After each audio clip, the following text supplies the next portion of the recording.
I've been handling military legal matters since 2003. When I got out of law school, I entered the active duty Army, where I served as a member of the Army's JAG Corps. In that capacity, I handled court-martials, separation boards, and other types of military punitive and adverse administrative actions. When I left the active duty Army in 2007, I entered the reserves, where I remained until May of 2020. Over the years, I got a great deal of experience handling military matters, initially in uniform, but then later as a civilian lawyer. When an individual is a member of the armed forces and they've been accused or charged with a crime by the military, or if they're facing any form of adverse administrative action, such as separation from service, they have the right to retain a civilian attorney at their own expense. While the military has attorneys that are part of the Judge Advocate General's Corps, and those attorneys provide free legal services to military members, the service member also has the option of retaining private counsel.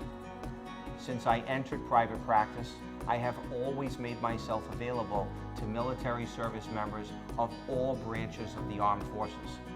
In my capacity as a civilian attorney, I have represented countless service members at trial by court-martial, as well as enlisted, administrative, separation boards, and officer elimination or show cause boards. When you handle military matters as a civilian attorney, you need to make yourself available on a worldwide basis. I have traveled all throughout the United States to many different active duty military service installations for all services. This would include the Army, Navy, Air Force, Marine Corps, as well as the Coast Guard. I have even had occasion to travel overseas. I have represented service members in Okinawa, Japan, as well as Afghanistan. I personally flew there on 3 separate occasions to represent individuals in criminal trials.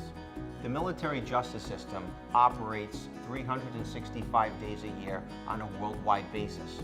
If you are a service member who is assigned to active duty, the Uniform Code of Military Justice applies to you, regardless if it's either during or after work hours, whether or not you're on duty, or whether you're deployed or here in the United States as a private or civilian defense counsel.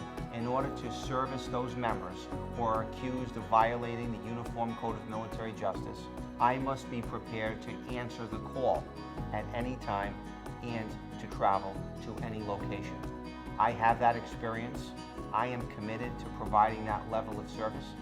If you are a military service member accused of violating the UCMJ, or if you're facing involuntary separation from service and you wish to contest the separation action to remain in the military, call me today.